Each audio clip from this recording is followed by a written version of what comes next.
Então, Bernardo chegou na UTI no dia 21 de dezembro, ou minto, dia 22 de dezembro, e Tiago, que era no dia depois da minha cirurgia, e Tiago foi pra lá pra poder receber ele lá e tudo mais. Tiago chegou primeiro do que ele, na verdade. E Tiago, quando o Tiago chegou, eu ficava mandando mensagem pro Tiago, e aí, ele chegou, porque eu tava muito aflita, porque a médica já tinha falado pra mim que se ele tivesse acontecido alguma intercorrência no meio do caminho, ela voltaria. Eu falei, nossa, Deus esteja com ele. Eu fiquei aqui em oração e eu pedi todo mundo pra orar. E eu falei, olha, meu povo, vamos orar, vamos orar, vamos orar, vamos orar. E família ora, e todo mundo ora, e vamos orar porque vai dar certo. Um trajeto que demora 3 horas levou 5.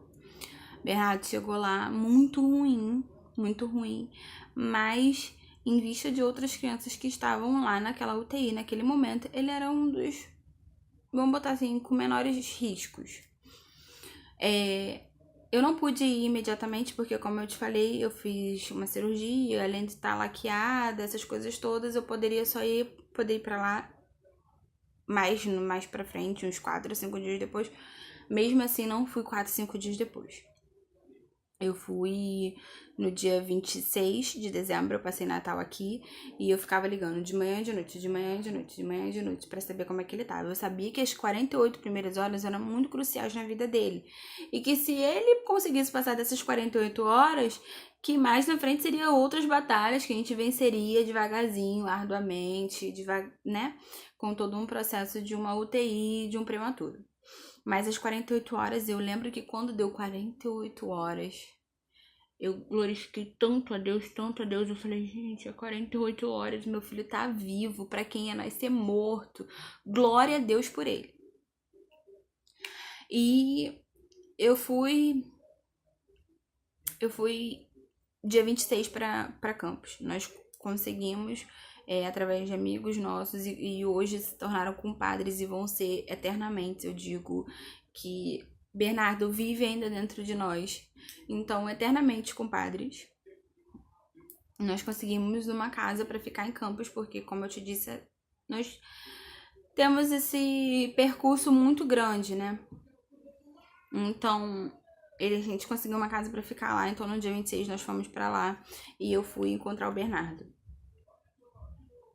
E foi a primeira vez que, assim, depois do dia 21 que eu fui ver ele. Quando eu entrei na UTI, eu não sabia o que eu iria encontrar. Então, meu marido já meio que me preparou. Ele falou assim, olha, amor, eu não sei como é que ele tá, não faço ideia como é que ele esteja, mas eu quero que você entenda que é assim, assim, assado. Eu não sabia nem como é que era uma UTI, né, o Natal.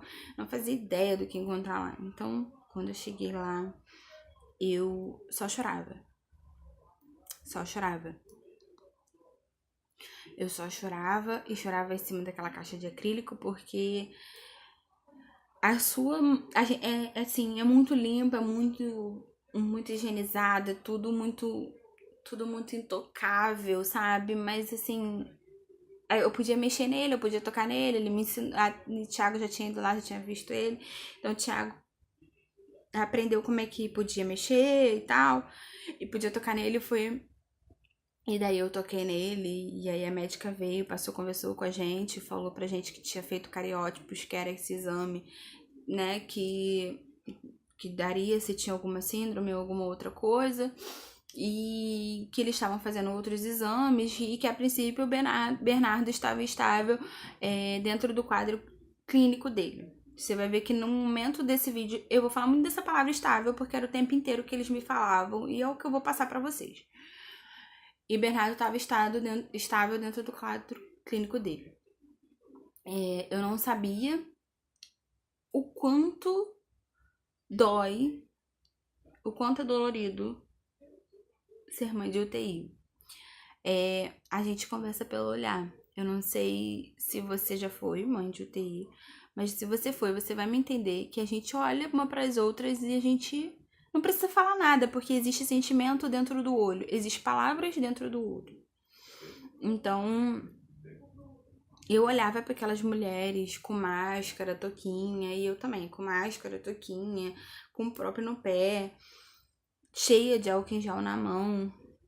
E eu falava assim, Deus, o que eu tô fazendo aqui? Deus, por que que a gente tá passando por... Na verdade, eu não perguntava nem o porquê que a gente tava passando por isso, eu perguntava por que que aqueles seres tão pequenininhos estavam passando por aquilo tudo que eles estavam passando. Porque, assim, a gente acha que o nosso tá grave, mas quando a gente vê a dor dos outros, a gente entende que o dos outros tá muito mais grave do que o nosso, né? Então, a gente se conversava pelo olhar e eu fiz amigas de olhares, de conversas, de trocas, que eu vou lembrar para a vida toda. É claro que o contato talvez seja menor hoje, porque a gente não frequenta mais a UTI, mas eu lembro de cada história, eu lembro de tudo. E eu quero te dizer que quando eu tava na UTI com o Bernardo, quando eu cheguei lá, eu não sabia, não fazia ideia do que eu ia encontrar e também não sabia o que Deus estava preparando para minha vida. De fato, eu sabia que ia dar certo. Eu sabia que Deus estava ali no negócio, mas não sabia que ia acontecer. Então, Deus sempre falou comigo e todas as pessoas que Deus usava para mim, para vir falar comigo, ele deixava esse mesmo versículo. E assim, eu me apeguei muito a esse livro. Deixa eu só achar aqui no celular. Isaías 41, 10. Não temas, porque eu sou contigo. Não te assombres, porque eu sou o teu Deus. Eu te fortaleço e te ajudo e te sustento com a destra da minha justiça. Então, assim, o tempo inteiro, Deus usava pessoas que eu, às vezes, muitas das vezes, nem conhecia para falar somente isso para mim. Então, eu cria o tempo inteiro que Deus estava me fortalecendo ali naqueles momentos de UTI. Bernardo teve uma pneumonia muito forte. Bernardo teve uma veia entupida do coração, mas que não era operável naquele momento. Ele poderia viver bem com aquilo durante muitos anos e talvez com um ano ou dois ele fosse operar, mas não era necessário naquele momento. Bernardo teve uma pneumonia muito forte, como eu disse, e ele não tinha nada congênito, assim, não tinha nenhuma síndrome, não tinha nada assim que a gente pudesse dizer é por causa disso, entendeu? E Bernardo passou por uns maus bocados, assim, ele fez uma transfusão de sangue, ele teve que transfundir. Tinha dias que eu saía daquele lugar que eu queria que minha vida acabasse naquele mesmo momento. Tinha dias que eu saía dali muito feliz, porque eu sabia que Deus estava comigo. Mas tinha dias que eu queria só deleitar no Senhor de verdade. Eu queria sumir. E eu queria que esses problemas todos acabassem. Mas eu entendi que eu tinha que passar por tudo aquilo ali. Eu entendia que tudo aquilo ali era propósito do Senhor. Eu sempre tive muito isso em mente. Então, quando foi no período agora de fevereiro, Bernardo tava inchando muito. E aí, ele sempre fez inchaços do pescoço para baixo. Então não era muito nítido. Ele começou a fazer um inchaço, um edema do pescoço para cima. E daí não sabia onde estava vindo esse inchaço.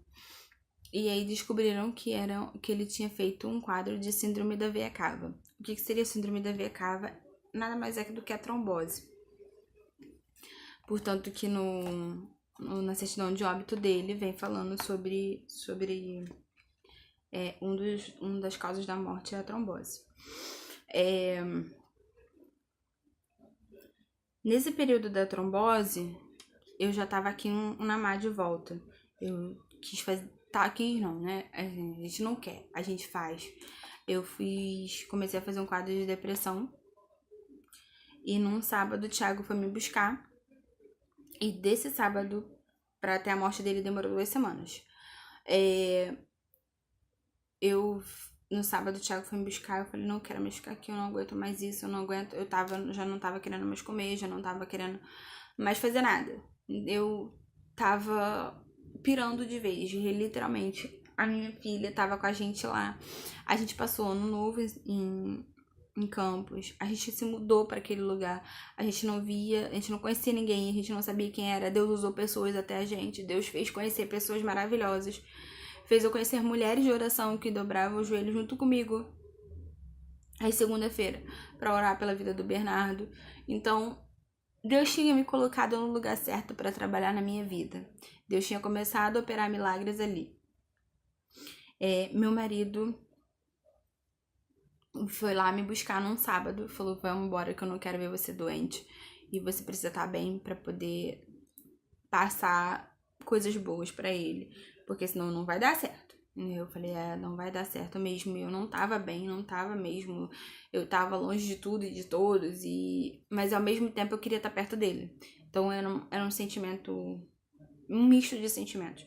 Naquele sábado, num vídeo que tá no canal, foi uma primeira vez que eu peguei ele no colo, foi quando as meninas visitaram ele.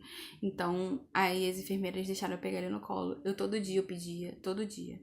Eu ficava assim, quando elas abriam a incubadora, eu parecia aqueles pedintes mesmo, sabe? Elas abriam a incubadora e eu falava assim: deixa eu pegar ele no colo, por favor. Ai, mãezinha, mas ele tá saturando tanto, mãezinha. Mas ele tá assim, mãezinha. Eu ficava: Jesus, tem misericórdia, eu preciso pegar meu filho no colo. Eu não peguei meu filho no colo. Naquele dia, elas deixaram eu pegar ele no colo. Foi o dia mais feliz da minha vida. Eu tremia feito vara verde, mas foi o dia mais feliz da minha vida. E naquele sábado que eu tava vindo embora, a doutora Luciana virou pra mim e falou assim: o que Bernardo tem? Que Bernardo era muito levado, ainda tem isso. Bernardo tirava a sonda, Bernardo se disturbava sozinho, esturbava sozinho, tirava o tubo. Bernardo aprontava dentro de uma caixinha de acrílico. Então, a doutora Luciana falou assim: você acha que no colinho da mãe ele fica mais calminho? Aí eu falei: eu acho que sim, vamos experimentar. Daí ela deixou eu pegar ele no colo de novo e depois eu só fui pegar o Bernardo no colo morto. Mas aquele dia Deus sabia que eu precisava pegar Bernardo no colo, que eu necessitava pegar Bernardo no colo, porque aquilo ali ia me fortificar. E assim foi. E nós viemos embora de Campos e ficamos indo e vindo, indo e vindo, indo e vindo. Os dias que o Thiago não tava trabalhando, ele me levava, mas todo dia eu ligava pra lá e as recomendações eram sempre a mesma, né? As recomendações não, as informações eram sempre as mesmas. O Bernardo tá estável dentro do quadro clínico dele e tudo mais, pipipi, papapá. Nisso, quando foi no final de semana, depois que a gente veio, a gente estaria voltando na segunda. No domingo nós recebemos no meio durante sábado nós fomos lá de novo, mas na segunda nós íamos voltar. E no domingo eu recebi uma foto dele em qual ele estava muito inchado. E aquilo me preocupou bastante. Mas era muito inchado. Então nós saímos daqui no domingo, 5 horas da tarde. A última visita acontecia às 6h30. Nós chegamos lá 6 horas. Nós chegamos lá 6h40. Que a visita é até 7, então a gente chegou no Pingugo. E deixaram a gente entrar. E nós ficamos lá e nós queríamos ouvir a verdade. Nós queríamos saber a verdade sobre o nosso filho. O que estava realmente de vezes fatos acontecendo. A doutora G veio, explicou pra gente. Falou: mãe, olha, ele fez esse edema muito grande, facial. A gente ainda não sabe o que é, mas a gente está averiguando. Amanhã vai ser o resultado dos exames. Nós precisamos transfundir o Bernardo e tudo mais. Eu falei assim: ok. Eu ficava só ouvindo aquela mulher falar, mas eu não queria ouvir nada do que ela tava falando. Mas na segunda-feira, a chefe, doutor, iria passar e ia conversar melhor com a gente e a gente entendeu o que estava acontecendo com o Bernardo. Eu falei: ok, então vamos, segunda-feira nós vamos voltar. Dormimos lá no domingo pra segunda-feira nós voltamos lá e a chefe veio conversar com a gente. Ela virou pra mim e falou: mãe, o Bernardo está muito ruim. Eu virei pra ela e falei assim: eu sei disso. Eu quero te dizer que todos os dias eu ia com óleo ungido para aquela UTI. Eu nunca deixei de orar pelo meu filho dentro daquela UTI. Todos os dias a gente fez uma corrente de oração de 3 em 3 horas aqui em casa. Então a gente orava de 3 em 3 horas. E coincidia de uma hora dessas eu estar dentro da UTI. E eu orava com ele, eu pegava na mãozinha dele, eu orava junto com ele. E eu ungia ele todos os dias, independente Tá, eu ia com óleo de dentro do meu peito, assim, né? Passava aqui, deixava um pouquinho mais e passava nele. E esses períodos com ele ali foi muito importante. E todos os dias eu ungia ele e orava junto com ele e cantava pra ele. Cada, cada filho, parece que eu tenho 350, né? Mas eu tenho ele e ela. E a música que eu canto com a Isabela é aquela avião sem asa, fogueira sem brasa. Não sou boa de cantar, né? Já viu. E a dele, eu tinha várias músicas, né? Mas assim, a que eu cantava muito pra ele era do Roberto Carlos. Que eu dizia que por toda a minha vida eu ia amar ele. E eu amo pra sempre. Eternamente. Então, tinha uma médica lá que me chamava de mãe cantora, porque eu ia lá pra cantar pra ele, orava por ele, eu entregava ele na mão do Senhor, eu ungia ele, eu falava com Deus, eu clamava pra Deus, e sempre eu tava ali orando com ele, botava a mão sobre ele, orava por ele, pelaquela pneumonia, e isso me fortificava.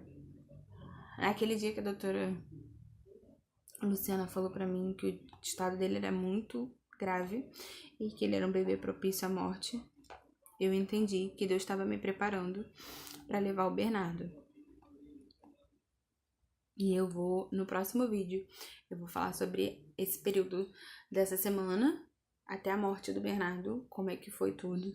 E você vai entender pra mim, vai entender comigo, aliás, que foi muita fé que Deus me sustentou à base disso o tempo inteiro.